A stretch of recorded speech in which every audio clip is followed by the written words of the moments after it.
Well, it's official. You will need to show identification to buy groceries under Comrade Mamdani's state-run grocery store failure project. And Kamala Harris plagiarizing the Democratic Socialists of America. Let's go. Let's go.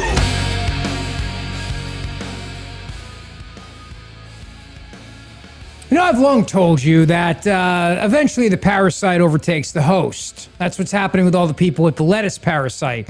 Eventually it takes over. And just like in a horror movie where an alien creature invades and then takes over, like in the movie The Thing, John Carpenter's version, my personal favorite, Kurt Russell, fantastic in that movie. But, you know, this is what's happening with the Democratic Socialists of America and the Democrat Party, except there's one exception. They let the parasite in. His name is Bernie Sanders, and he's now in charge. Axios with a big article on this today. Bernie Sanders is the leader of the Democrat Party, and so is Alexandria Ocasio-Cortez, Sandy from Yorktown Heights. Now, I've also told you, and welcome to the show, by the way, and as we get this week started off, tomorrow's primary day in a lot of places. So we're going to see whether or not the Democrat Socialists of America-backed candidates will prevail in their primaries over these so-called, quote-unquote, mainstream Democrats. But the mainstream Democrats are sounding an awful lot like the Democrat Socialists of America. And this is what I mean about the parasite taking over the host. Eventually, they will capitulate. They will say the things that they think the base wants to hear.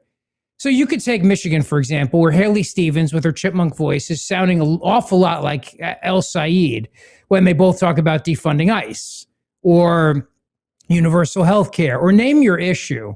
I mean, they use different words, but they're saying the same thing.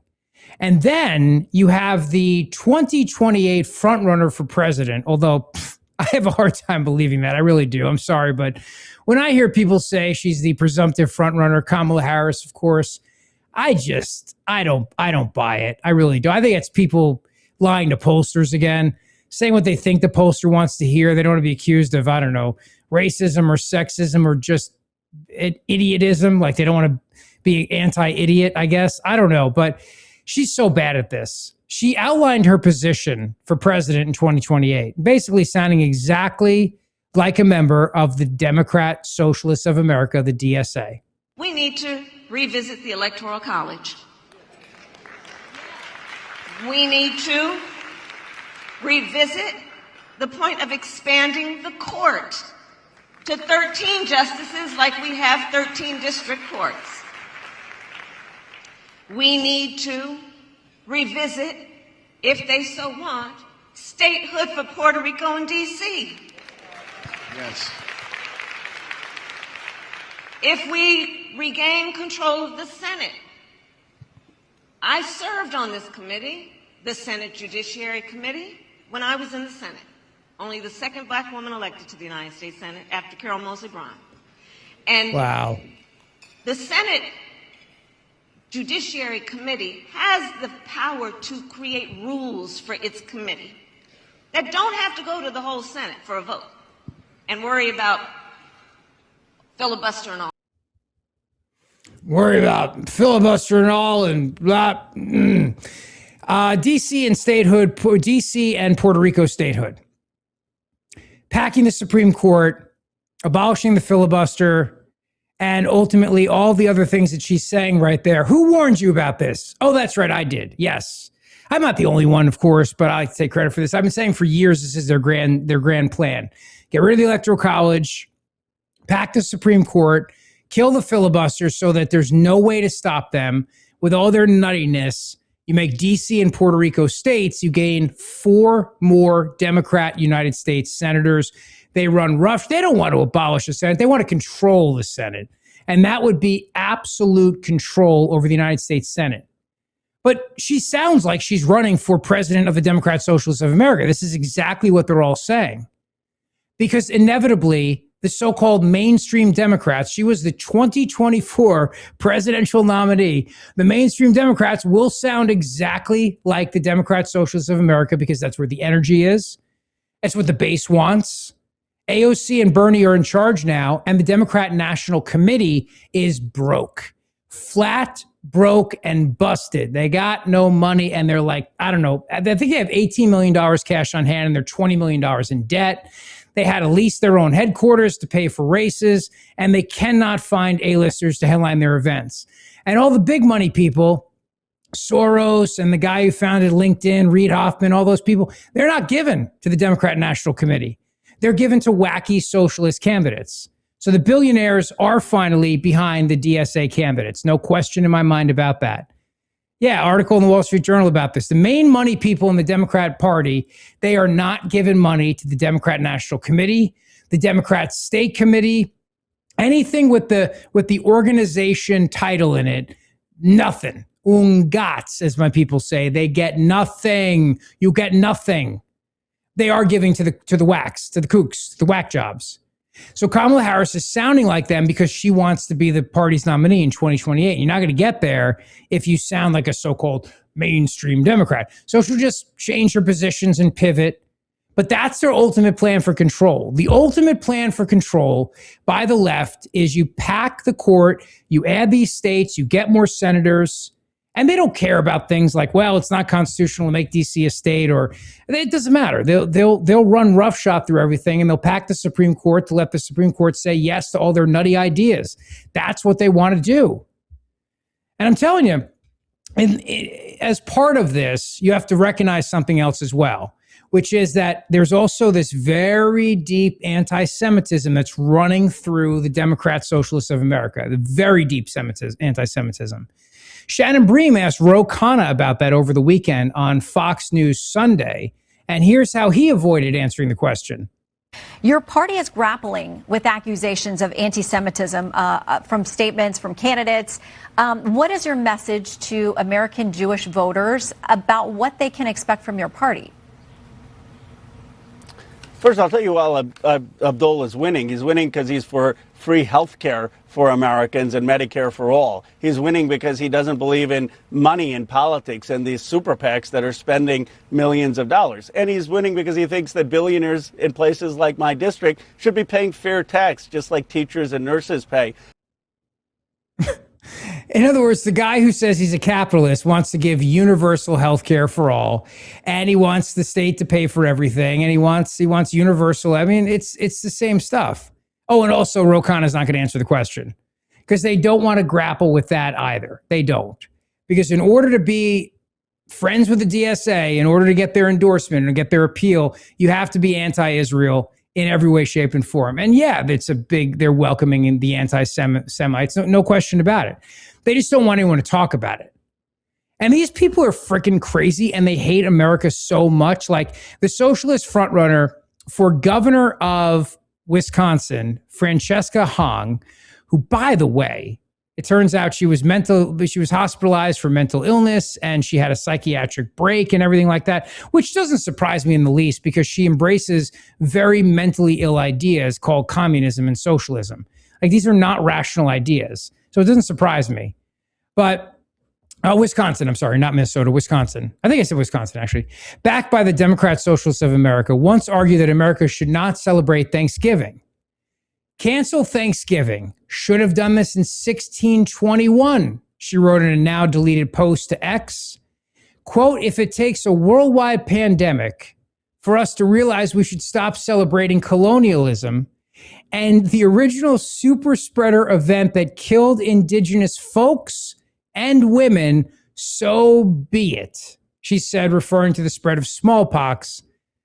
The post, which was originally made in November of 2020, when they did cancel Thanksgiving. I don't know who they is, but I guess Fauci and his minions and some blue states, they were celebrating Thanksgiving in many places, but a lot of people canceled their Thanksgiving celebrations. It sheds light on Hong's progressive thinking. Well, I'll take liberty with progressive. I think it actually really doesn't matter. You say progressive, you say socialist, you say communist, whatever, Marxist, Leninist, whatever, Maoist, whatever you want to say. It's all the same crap. It really is. It's all the same. It really is. I mean, I told you that Woodrow Wilson was using the term progressive back in the turn of the century because socialism had a bad rap in Europe, bad reputation.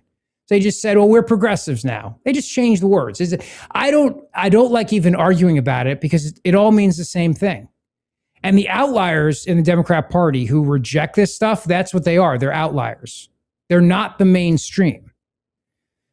Folks, what she wrote, FOLX, as Stephen Miller, a conservative podcaster, posted X, noting the term used to signal inclusivity of the LGBTQ++ IA, every letter of the alphabet, every numerical number, every symbol, just everything. Put it all in one, and that's everybody. You don't want to leave anybody out. So they got to include everybody. Folks X, FOLX, is what that means. She's leaned into her socialist record in her campaign, describing it as ensuring that working class people have their fair share. And this goes along with Zohran Mamdani, another self-proclaimed socialist, who, yes, is going to have his state-run grocery stores. And, we were joking last week about would ID be required? Would you have to show identification? Like, I was in New York today, happened to be there. Won't mention what I was doing, but just happened to found myself in New York City. I just like to start my Mondays there, So it's a nice jacket. You don't always wear a jacket on the pod. Yeah, thanks. Yeah, I actually I had a tie. Oh, yeah, fancy Brooks Brothers tie. Taking the kids to camp, or I was going to, and then I had my wife do it so that I could go up to New York to do Fox News. Oh, Fox News, America's News. Yeah, America's Newsroom. Just mentioned that. Dana Perino and Bill Hemmer just happened to be there. Funny. But that sounds like fun. I got this at the Brooks Brothers factory outlet in the Poconos. Very nice. You get some good deals. I haven't been to that factory outlet. Yeah, you get good deals in the factory outlet. I'm just saying, I'm too cheap to pay full price. I don't make enough money to pay full price for anything. I'm just a lowly podcaster. You who doesn't only get paid say for his that Fox News because appearances. we don't make any money. That's right. The only reason you say that. I'm just saying that because it's true. We make no money. Actually, negative money. We owe. We're like the DNC. We're just in debt at this point. Neither of us have mortgaged our homes for this, though. We have not sold. Like, it's so sad that we're not making money. That's fine, but it's not as bad as the DNC. Just remember that, Rich. We're doing better than Ken Martin. We do not have to lease our homes for an equity line of credit to just stay solvent, even though we're still not solvent because we're $18 million in debt or $20 million, whatever it is. Yeah, good point. I feel better, Jared. Thank you for that. Yeah, you're welcome. Very uplifting. But we were joking last week about this. So if I was in New York today, which I was, and I wanted to go to a state-run grocery store, I wouldn't be able to because Mamdani is requiring ID to make sure that only New York City residents are able to use his government-funded grocery stores. How are you going to keep people from taking advantage of that, that deal, basically? And is there going to be a limit on the number of items that someone can take that are discounted at that level from that essential basket? So our RFP makes very clear that this is a program for New Yorkers to be able to put food on the table, not a program for people to be able to make a quick buck through reselling. I'm going to pass it over to our EDC head, G-Pack, to add some additional details. I'm going to dodge this question Yes, if you look at our quickly as I RFP for the can. operator, we are looking to make sure that we target New Yorkers, whether it be at sort of a library card-esque thing, and also we manage who's buying, and that is focused on everyday New Yorkers. So we are mindful of that, and so we're going to make sure that we have all the things in place to ensure that that does not happen. A library card-esque thing by any other name is known as an identification card.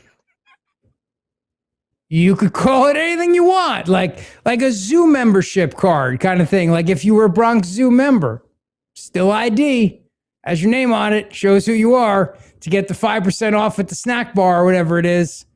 Maybe like a Radio City Music Hall subscription where you get an ID to get ticket, still an ID. Still, call it anything you want, doesn't matter.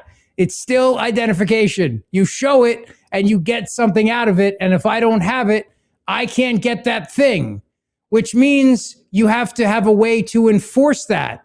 So in other words, if somebody walks into your grocery store and doesn't have the library card-esque thing, otherwise known as identification showing they live there, which is proof of residency, then you need somebody to enforce that. That's usually known as a police officer with a gun, and they go after the people that don't have ID who may have crossed a border illegally to use your state-run grocery store, or even legally. So let me get this right. New York City is now pro ID, pro borders, and pro law enforcement. I got to hand it to them. They've done a 180 here. I mean, they sound like Florida. So, Rich, it's that a border-esque line and a police-esque person will enforce-esque the rules. It makes it so much better. A library-esque card is what they're going to give you. If you just throw the word esque into it, it makes it all the badness goes away. All the it goes away instantly. So maybe the president should come out today and say, you know what, I'm dropping the Save America Act and calling it the Save America-esque Act. And you'll have to show some sort of an ID-esque to vote. It could be anything. Oh, man, these people are so silly. Yes, a border-esque, Jared. We have to make sure that people who cross that border-esque don't buy in our store because they don't have the right to.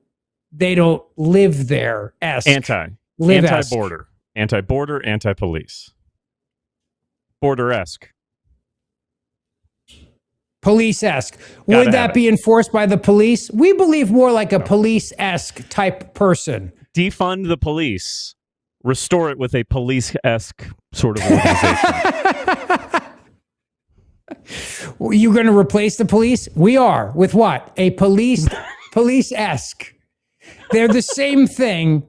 They just now, it's NYPD-esque. Brand new show, by the way, coming to Hulu this September starting at 10 p.m. NYPD-esque. You already know what it means. It's basically the same, but it's less offensive. Also, wait, I haven't gotten a library card. So, right.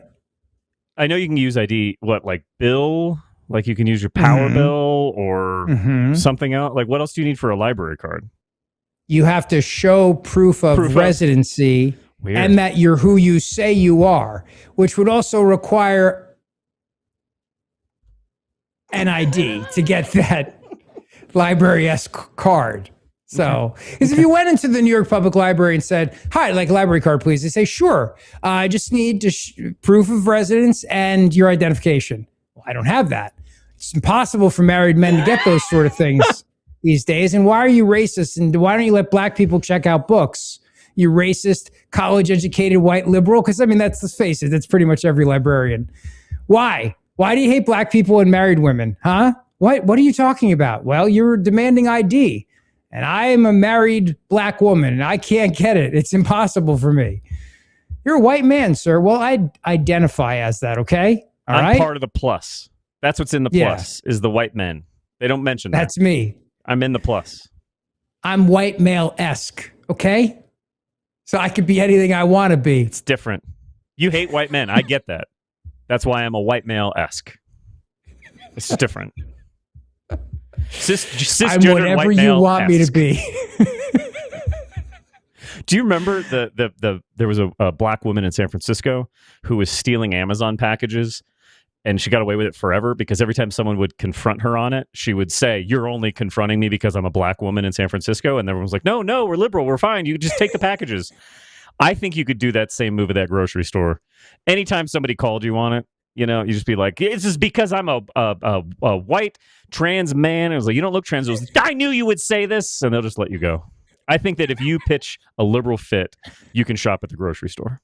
Yeah, you do. And that's actually a test. They go, "You passed. Congratulations. Now we know you're one of us. Take anything you want. You don't even have to pay for it. Right. Taxpayers will pay for that. You're good. You passed. Welcome to the club." This is the big story of the hour, brought to you by Dr. Mike Veneria, Veneria Dental. Go see him today for your perfect smile. 2 locations to serve you in Cinnaminson and Woodbury. Dr. Mike is the man. He'll give you the beautiful smile that you deserve. VeneriaDental.com. No esque with that guy. He's all dentist. All right? Not dentist-esque. He's all dentist. But this is what I mean about the hypocrisy of all this. And it's amazing that it's taken us this long to get here. But you might be a New Jersey resident, for example, and you want to cross the river to New York, and you work there, and you want to pop in, you want to buy some stuff, but they're very acutely aware of people, this is what the mayor said, of creating a black market. He goes, we don't want people to resell items. So the implication is that without ID, you would commit fraud-esque. And that fraud-esque would be you doing something you're not supposed to do under the guise of being someone that you're not. In other words, like voter right, that, exactly like that. Voting when you're not supposed to and getting groceries to resell, that's a big no-no-esque. And New Jersey is going to start their plastic cutlery ban on August 1st. Yeah, plastic cutlery ban. You heard that correctly. What does that mean? That means if you go into the Wawa or wherever you go in for your little snacks and whatnot at these privately run places, you will not be able to get a single-use plastic fork or plastic spoon. How the hell are you going to eat? I have no friggin' clue. Fox 29 reporting this. Starting August 1st, restaurants in New Jersey will no longer automatically include single-use utensils, napkins, or condiment packages with takeout and delivery orders. Customers must now specifically request these items. So you go into the Wawa and you get a soup and you get it to go, you get in the car, you leave, you're driving, you want to have a little soup, no spoon. Try the soup. Try the soup. Where's the spoon? See? That's how it's going to go. Businesses that do not comply will face a graduated penalty structure within a 12-month period. A statewide ban. Skip the stuff law actually means for your next meal the following. You have to ask for it. Takeout and delivery bags will no longer automatically include single-use utensils or condiment packages. You only get them if you specifically request them. Apps will default to no when ordering online. Settings will default to include no utensils or condiments. You will need to select an option to get them. So when you're on the computer screen and you're ordering your stuff, you got to go to a separate screen to request the takeout condiments and the forks and all the real silverware for dining in. If you sit down and eat at a restaurant that seats 10 or more people, they are now required to provide reusable utensils, i.e. stuff that has to go into a dishwasher that is powered by hamsters and doesn't use any resources whatsoever. It's just purely the hamster creates this momentum wind force that winds up cleaning everything without water, soap, electricity. It really is a remarkable achievement. You can get my hamster dishwasher at... Article didn't even mention it. It's such an important thing. They didn't even mention the hamster-powered dishwashers. Yeah, and I'm looking to get one in my home because they really are quite economical. People don't talk about them enough, Rich. No. Also, it said first violation. It's like, was that what a city council member gets a spoon without asking, and they're like, oh, Wawa, this is your first warning. Like, who's patrolling this? Are they doing sting operations? They're going to have the Cutlery Division. Law and Order, Cutlery Division. Dun dun. Yeah, how you doing? We saw you give a knife and a fork to that guy over there with his mac and cheese. Did you do that? Yeah? Show me where he specifically asked for it. Well, I mean, it's mac and cheese. He needs it to eat it. He can't, he's going to use his hands? Like, it's disgusting. It's just spread germs that way. It's gross. Yeah, he didn't ask for it. I'm going to let you off with a warning. Next time I come back, it's your ass, all right? Okay? So $50 fine. I was going to say, I sort of don't know if you're joking or not. Like, I know you're joking, No, but that's I don't exactly know. how it's going to go in places like North Jersey. Yeah. I don't it's really 100%. It's going to be, I mean, like I did when I was like, my 18 or 19, I had to pretend, like, go in the police. I worked with I was a rat. I went in to buy packaged liquor, and they were supposed to card me, and I was supposed to try to talk them into it, and I did that like a couple times, right, with the police as a old. Imagine that Jared looked old when he was in like 19 or 20, but that was a thing, like little sting operations, right? We would go in, and I would just try to buy beer and whatever. Yeah, are they going to be doing that with this? Like, you and I go in, like, oh, you go in, you don't ask for the cutlery, and then if they do, we're going to swoop in. We got them. We got your back. Tap the microphone 3 times. Law and Order, Cutlery Division. Dun dun. Show me where he asked you for the disposable knife and fork. Now listen to this now. This is amazing. Self-serve stations remain. You can still grab your own plastic forks or spoons from dispensers as long as they hand out items one at a time instead of in bundle packs. So you can go up to the thing and like keep doing this and get like 50 forks. You know what I mean? Yeah. If you want, go hand them out to people. The goal of this new law is to reduce waste by only taking what you actually need, according to the New Jersey Department of Environmental Protection. Officials say a reduction in single-use plastic will help keep unused items out of our streets and waterways, making more room for things like hypodermic needles and just everyday garbage, while helping businesses save on... No, just once again, Rich, I don't know if it's actually in the story or not. I don't know if you're joking. I actually want to go back to the story and make sure that that's a joke. We're living in such a crazy time right now that I don't even know if I'm joking. I have no idea. I just skipped ahead and assumed it's in there, and I might go back and find it.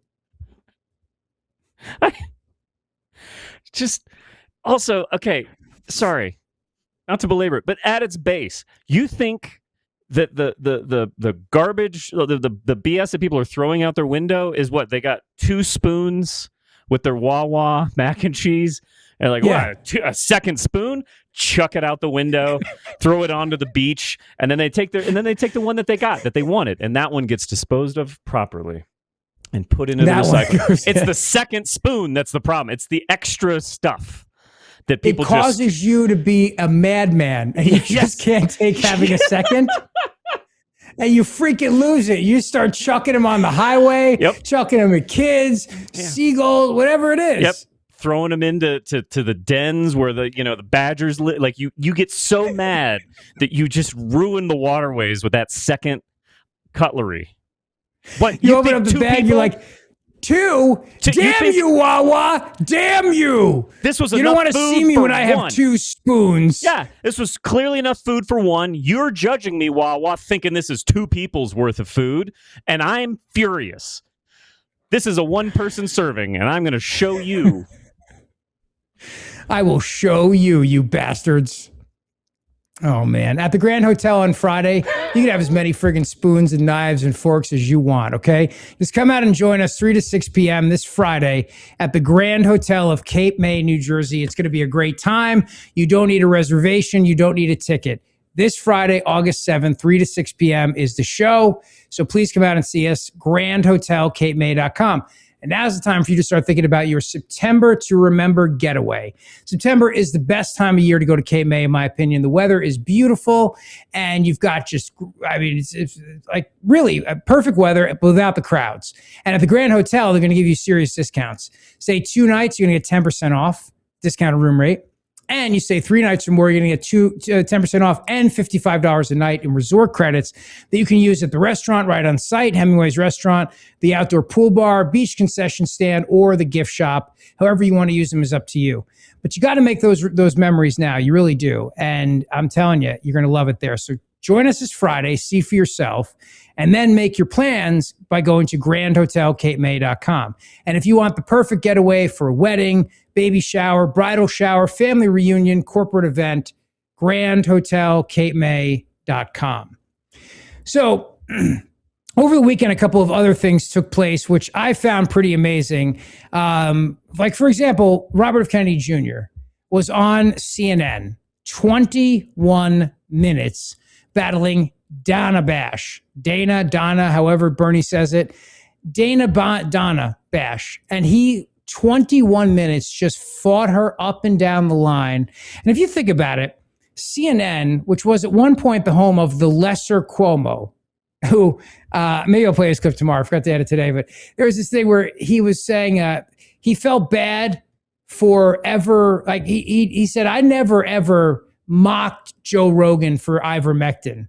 And the guy who was, the comedian who was interviewing or on stage with him was like, you literally did that. And they found the clip of Cuomo and Don Lemon mocking Joe Rogan for using horse tranquilizer, horse dewormer, whatever it is. And they played that for him. He's like, oh, that's different. It's not what I meant. Bo, you're taking it out of context. It's literally exactly what he meant. Maybe I'll play that for you tomorrow. But here's Robert F. Kennedy Jr. going berserk on CNN's Donna Bash. Well, during COVID, we completely dismantled our constitutional rights. We began censoring people in violation of the First Amendment. But I'm not, you're saying what not to do. I'm asking what to do. But I want to talk about. That's something to do. That is the number one priority. We protect the Constitution. The Constitution was written. Forgive me, but you're talking about rights, and I'm asking about a potential public health crisis that is coming. But I do want to And one of the mistakes we made in the last time was suppressing those rights so people weren't being heard. The doctors who were saying you're doing it wrong were being marginalized and vilified. Yeah, and because again, I really want to move on, but. Yeah, you were saying you were because I'm losing. Part of the problem. No, I wasn't part of the problem. There was absolute press malpractice. You weren't allowing your Mr. job, Secretary, your job is a fierce skepticism toward authority, and yes, you weren't doing that. You were beating up My on job people is also who were dissenting. No. Okay, you want to sit here and attack me, or do you want to have conversations you're sitting about here public and health? attacking me. I'm not attacking you. I'm asking questions about how to and prevent let me the next answer the pandemic. question, and I'll tell you. That's what I'm trying to do. I want to move on because I'm getting my ass handed to me in this interview, and I don't really like it very much, so we're going to move on. She's like, you're bringing up rights. I'm talking about a global health pandemic, an emerging threat, whatever it is. Translation. Rights only exist when things are hunky-dory. Okay? When the S hits the fan, those rights go away, which is true. If you look at the Declaration of Independence, the Bill of Rights, the very first arguments by the founders and the framers at the Constitutional Convention, they were like, here are your rights, but if anything hits the fan, over, okay? This is just all this is in good days. The sunshine clause of the Constitution. When it's sunshine and rainbows, you have your so-called rights. But if there's anything bad that happens, like crime or war or a pandemic or disco comes back, whatever it is, you lose those rights, okay? All right, so they're not really rights. They're more like a hobby. It's like a hobby. We tell you, sorry, you can't play tennis tonight. Or pickleball, or padel, which I found out is not paddle, it's padel. So yeah, but it's not really a right. Because you see, a right you have regardless of what's going on, whether we're at war, whether the British try to burn down the White House, whether we're in the middle of defeating the Nazis, or you still have those rights, that's a right. But Dana Bash doesn't think you should have those rights. It's very telling. Yes. A lot of people forget listen, it's not in the Constitution, that's fine. But when you swear to uphold the Constitution of the United States, a lot of people forget, unless it's inconvenient for right. people at that moment. That a lot of people, you could skip that line, but a lot of people say it, unless some pandemic happens and or we are at war and or the global media elite deem it not necessary. I'm pretty sure that I have a copy of the Constitution here. There's an asterisk at the very end right here.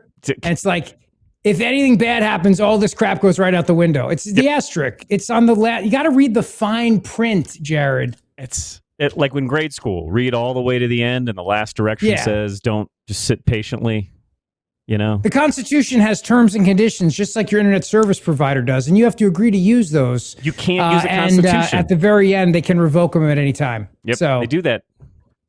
Who knew? Founding fathers, they thought ahead. They thought ahead. Mr. Jefferson, I rise to propose the asterisk clause to this here Constitution.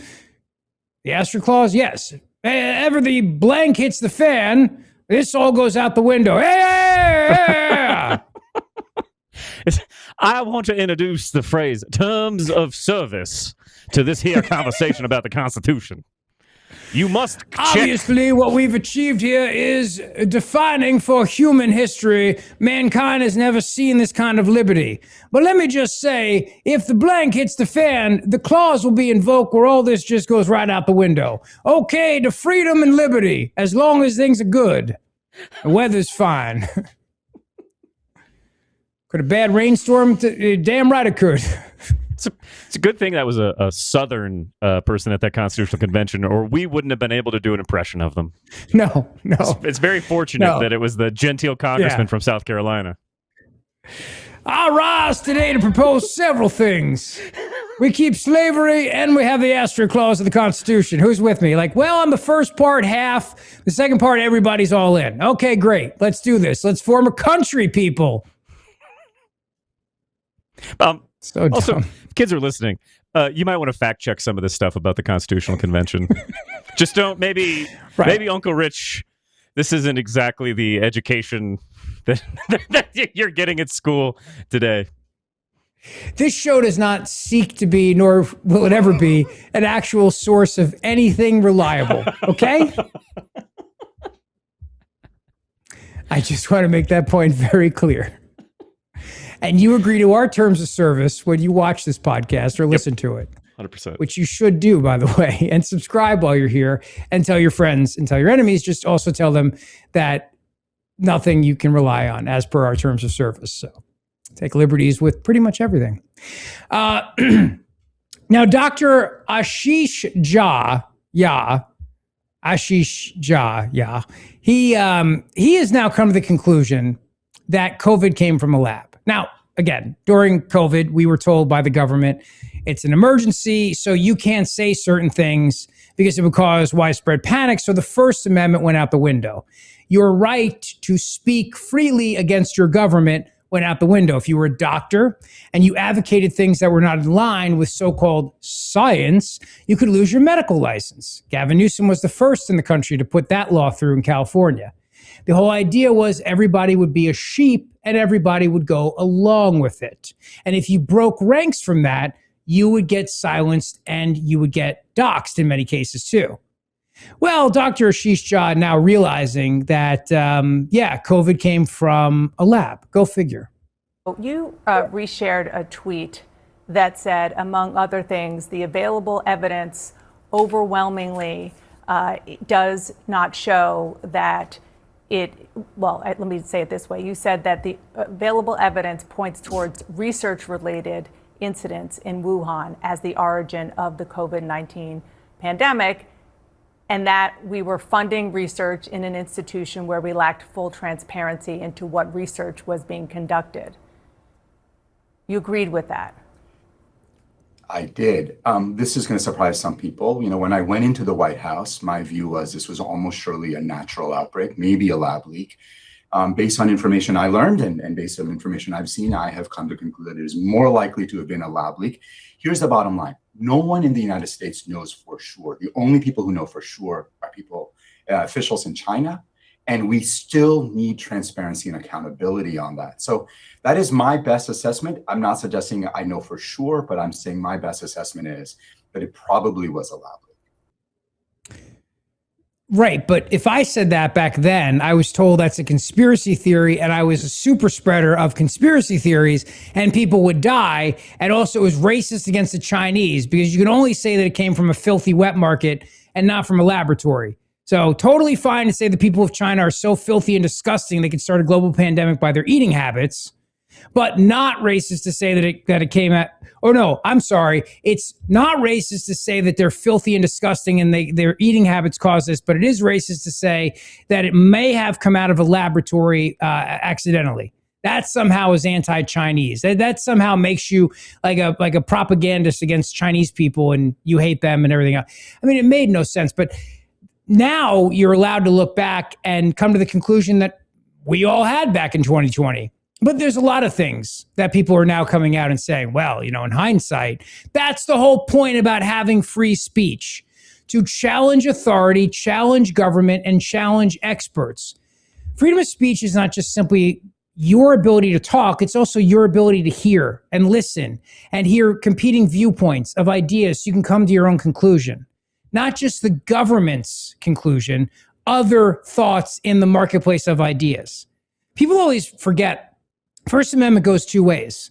It's your ability to speak. It's your ability to hear somebody speaking and challenging their government, because that's how things used to work. You'd have two speakers on a soapbox and they would debate back and forth, and then you would form an opinion. That's what it's all about. But you couldn't do that during COVID. I love this too. You know, this Dr. Scott Galloway, who supported Mamdani, the mayor of New York City, who now has a pied-à-terre tax. So pied-à-terre tax is a tax on luxury second homes in New York City. And then, of course, as you know, Mamdani put out a whole list of people who may be subject to the pied-à-terre tax. In other words, he doxed his own residents. He put their names and addresses online. He turned around and told everybody where these people live and who these people are. That's what he did. And Scott Galloway, being a Mamdani supporter, was one of those people. And now he's upset about being doxed. And I've been doxed. You've been doxed. What? Tell me. So I don't know if you've heard, but Mayor Mamdani has decided to release a list of the 950,000 residences with addresses and names that might be eligible for his pied-à-terre tax. I came out in favor of this tax. This is the definition. He's taken a legitimate source of tax revenue and he's turning it into a wanted poster. And the question I would have is, other than trying to identify and imply these people have done something wrong, and then 18 months after a healthcare CEO was executed in the street and then published the list, what is the upside here? Why is he doing this? Because he hates you, dude. He hates you. He hates everybody who can afford a pied-à-terre. Jared, you're the best. Evil Jared for the win. He found the clip of Cuomo getting roasted. Who's the guy, by the way, the comedian on stage with him? He's always on Rogan. It's the offhand? PBD podcast. I don't. It'll come to me, and I know somebody's in the chat answering who that is right now. But it's that comedian. Dave Smith. That's who it is. Dave Smith. Comedian Dave Smith. He's always on Rogan and some of the other podcasts. He's the one who I'm pretty 99% sure is the one who calls out the lesser Cuomo for his lesser insistence that he never mocked Joe Rogan for taking so-called horse tranquilizer. There was so much talk that they don't want you to take ivermectin. Ivermectin is the way to go. Take it. Joe Rogan got better from ivermectin. And by the way, I don't like what people did to Joe Rogan about ivermectin. I don't like You did it. No. Yes, you did. Find the clips. Dude, find the clips. You shamed Joe Rogan. Find the you clips. said he's taking horse dewormer. You and Don Lemon were chuckling at each other about it. No, I'll go find first the of all, clips. you just saw the clips. I watched it. I'm not chuckling. I'm listening to Don. But No. The here's clip point. I'm talking about wasn't on there, and Here's- it's absolutely look, we there. were Here, do we have it? Hold on. Let's play the clip. Go ahead. Wait for it. Injecting drugs for animals and horse. And people telling them to. Oh my God. What person? You talk about cancel culture and who to shame. Ivermectin, a dewormer, really? They are shaming themselves. That's what it is. Shame them. They're shaming themselves. So you're taking a dewormer right now. This Chris, you can't apologize for that. You weren't being clear that it was this, and you know that, dude. You're being so dishonest right now, man. I'm not You being were talking dishonest. about ivermectin, the drug. You were not talking about this version of ivermectin. I never owned anybody who took horse tranquilizer and mocked and belittled them for taking a horse tranquilizer. I never did that. Roll tape. Oof. Man, the internet's an unforgiving place. It just seems like you've been on television. You know everything's recorded. Maybe don't use the phrase "find the clips." Maybe just say, I don't recall saying that, or I don't ever make fun of, oh, that one, oh, man, must have forgotten about it. No, don't go, oh, you play me the clips. Well, they're going to play you the clips, bud. Sure. There's somebody somewhere who's ready to do it. Like, what does Chris Cuomo think that all of the old CNN stuff's all on VHS or Betamax at the bottom of the National Archives and you got to go find it? Laserdisc. They don't know how to, what is this Laserdisc? I can't, there's no way to get it. You got to send it to Legacy Box in order for them to digitize it to be able to get it off the 8mm print. Also, let's stop acting like you did that it was 5 years ago. We've all been recording all this stuff all the time. If I had to go back and find a clip from 2001, it might be a task. Yeah. Me go find a clip from when everyone was at home recording all of television is not going to be hard. Yeah, it's like, I never mocked anybody for using horse dewormer, except for everybody who was using horse dewormer. Like, he's so snarky about it. Oh, man. Smug. So smug. Well done by comedian Dave Smith, who I'm pretty sure was in that clip right there. As we continue along the show, I want to tell you about my buddy, Dr. Mike Veneria, veneriadental.com. Go see him for your perfect smile. You deserve a beautiful smile. Mama Zeoli's birthday is tomorrow, and we spent the lovely weekend with my parents. The whole family did. Mama Zeoli first discovered Dr. Mike for our family, and I'm so glad she did because he's been amazing to my entire family, from giving Bridget a beautiful smile upgrade to Patrick, Claire, and Reagan, giving them great dental care. And I'm a patient as well. And for over 10 years, 12 years in a row, he's been named one of the best dentists in all of Jersey for dental implants. And other doctors and dentists send their patients to Dr. Mike for the really complex stuff, the stuff that you need the guy for, like the expert. That's Dr. Mike Veneria. So all I got to do is make an appointment by going to veneriadental.com, VANARIA, veneriadental.com. You will love the treatment. You will love the fact that he is the undisputed expert. Because remember, if a doctor or dentist with their big egos is sending patients to another doctor or dentist, they got to make sure that person makes them look good. And that's what Dr. Mike does over and over again by delivering. If you've already had an estimate for complex dental procedures, get a second opinion. It's worth doing, okay? veneriadental.com, VANARIA, veneriadental.com. The answer is no. The question is, do I need testosterone enhancement? No, I don't. Thank you very much. I'm all alpha male, baby. That's right. Nothing but testosterone is coursing through my veins. In fact, at the end of every day, I let testosterone out. That's what I do. I take a plunger and I pull my testosterone out so I can sleep and be a normal human being again. That's right. Is this like when you get the solar and when you have the extra solar power, you can push it back to the grid? You push testosterone back in to the grid for the rest of us? That's nice. So that all of you mere mortals can use it and have some, okay? That's nice. Thank you. I'm releasing my supply of testosterone for you. Go make babies. Or something.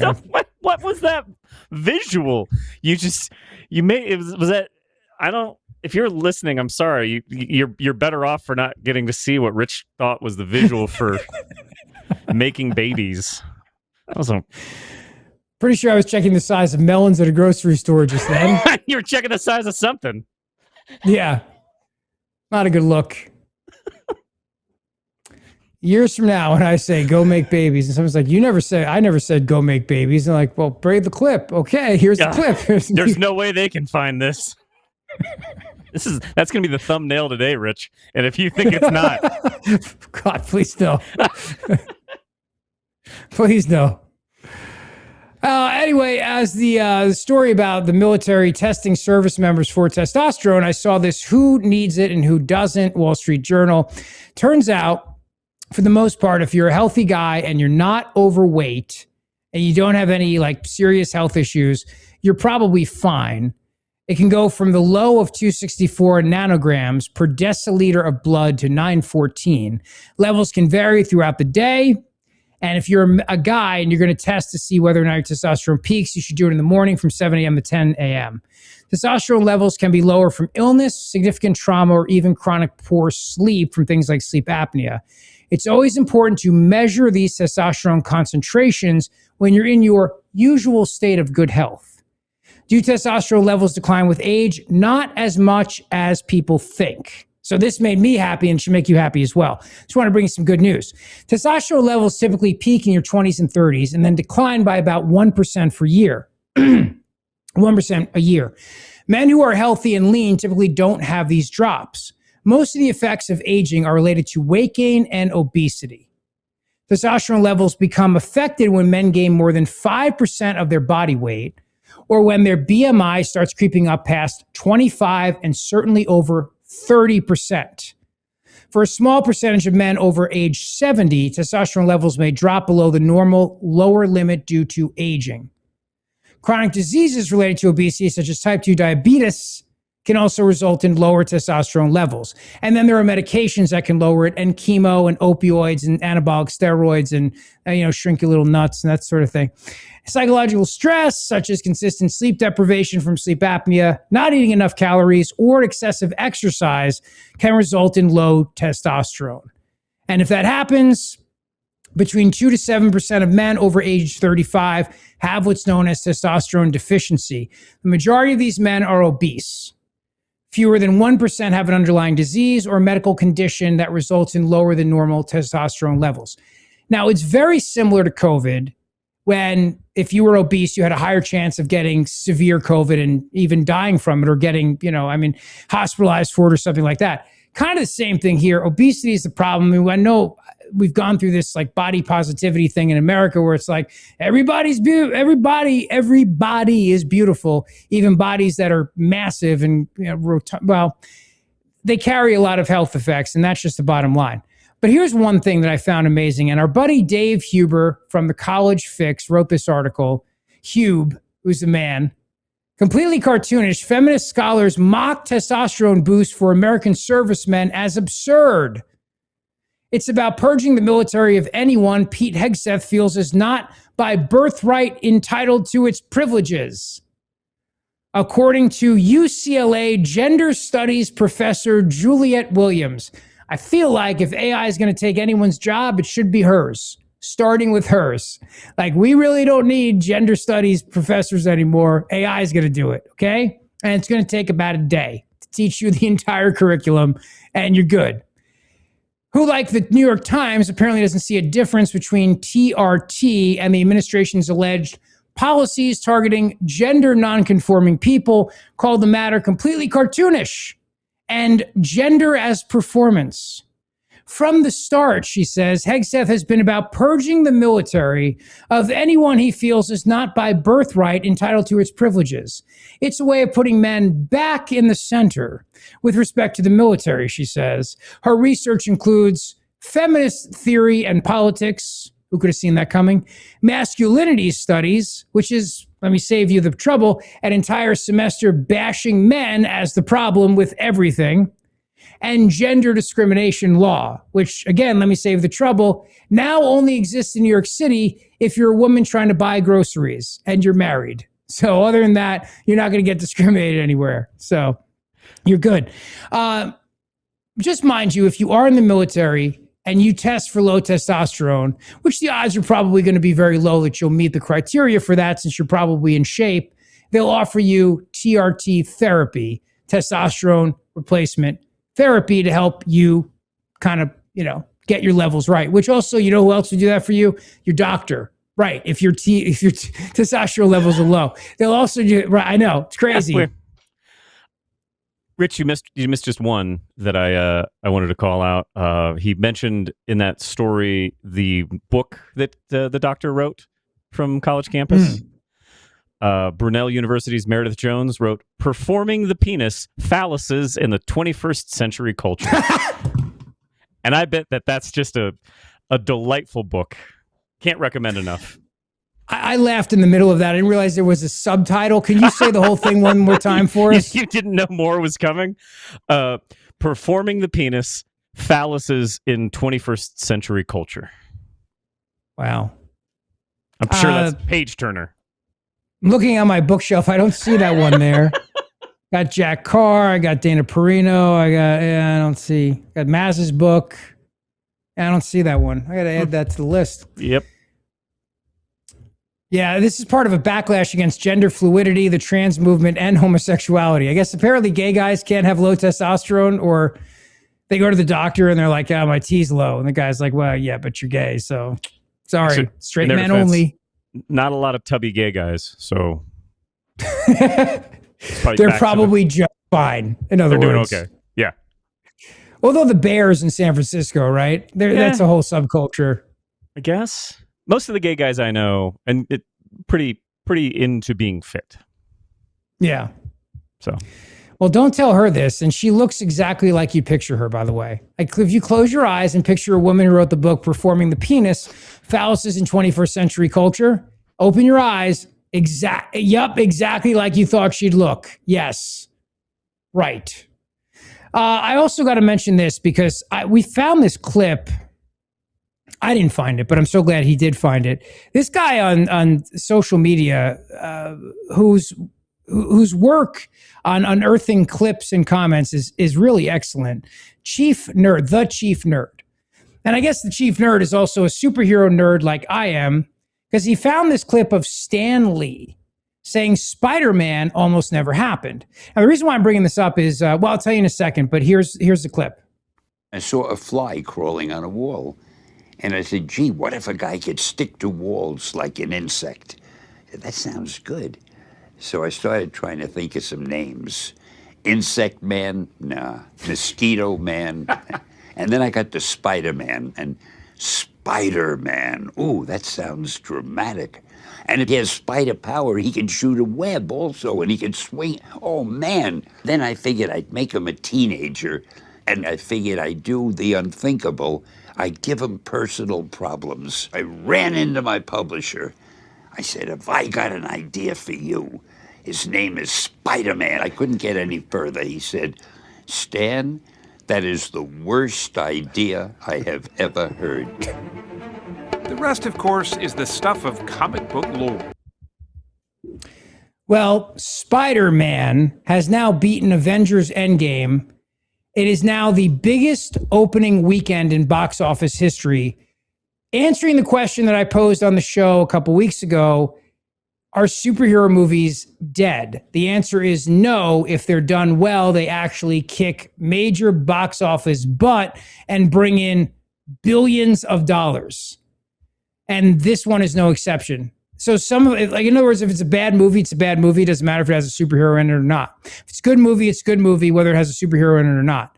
$360 million domestic box office debut, officially ranking as the biggest debut in box office history, not just among superhero movies, but of every movie. After landing above Sunday's estimates of $355 million, Spider-Man Brand New Day has outpaced the prior all-time benchmark of 2019's Avengers Endgame with $357 million, not adjusted for inflation. Basically, right now, Marvel, which at one point was bankrupt and sold the rights of their characters to a lot of different studios, which is how Sony ended up with Spider-Man. They now have the top 4 biggest debuts in box office history, belonging to that one-time bankrupt company known as Marvel. Really amazing. Jared, have you seen it yet? I have not. I was debating if I'm going to see it in the theater or not. I tend to also avoid that opening weekend. I don't like the rowdy, like, you know, like I'm more of a Sunday morning, like I want, if I can be the only one in the theater, great. Also, I want to point out remember that Sony got hacked because they made the anti-North Korean movie. Oh, yeah. What's it called? The Interview, right? Yeah, The Seth Interview. Rogen. It's a comedy about killing Kim Jong-un, and the North Korea hacked us, but they hacked Sony's emails, and in there they used to talk about how they can't make any money off Spider-Man. It's so boring. This kid gets bit by a spider. What are we supposed to do with this? It's there's nothing we can do with all this. That's why they started making those Spider-Man villain movies. Mobius, Kraven, the Lady Spider Woman, Madam something, doesn't matter. But they started making those because they didn't know what else to do with Spider-Man. I'm like, I don't know. Make a good Spider-Man movie and people will go. Can we try that? Seemed to work this weekend. Make a good movie featuring Spider-Man and you'll make a ton of cash. Every time. Well, it's the point you made earlier about Supergirl and why that was such a box office bomb. Because the movie sucked. That's why. It's terrible. And this is the other, there's a lot of stuff that goes behind the scenes that they want it fast, and there's a hole in the calendar, and they don't want to go against the new Dune, so they have to have it out before, there's a lot of that stuff. Maybe take an extra month and make the script good. I don't know. Maybe take a little more time to write these things and to rewrite them and to have them be good rather than just go, who cares, put it out. Like, this is the problem, is a lot of those places treat you and I like, come on, little piggy, come get your slop. It's a superhero. You don't care what it is. Just eat the slop out of the trough because you don't care what we make. And that is not where we are. There's too many things to do with your dollar. If it's good. And also Spider-Man, for me, this one, I was like, I'll wait till it's on streaming. Now that it's done this well, I'm prioritizing it, and I'll probably go this weekend. And if it had done okay, if it had done a $180 million weekend, I just would have waited. But the buzz gets me there. Well, I think to your point about the, come kids and eat at the superhero buffet. you have the corporate suits who are like, oh, this will never work. And then you have the corporate suits that say it works regardless of whether or not it's a good script or not. It's a superhero. Just make it. Yep. So it is funny how these people have no friggin' clue, and the obstacles you're up against. It really is amazing. But I cheer on Spidey and also the people that are running Marvel now, Kevin Feige and the Russo brothers and all the people behind. I love it, a good underdog story, and it's hard to get more underdog than that. When the creator of Spider-Man, Stan Lee, they were like, that's a stupid idea, Stan, it'll never work. Now becomes the most profitable superhero of all time, beating every other superhero of any genre of any movie. Spider-Man. Go figure. Not even my favorite. All right, have a great rest of your day. Thank you so much for watching and listening. The Rich Zeoli podcast. Please subscribe. Please like it. Tell your friends. Tell your enemies. And we'll see you tomorrow. Let's go.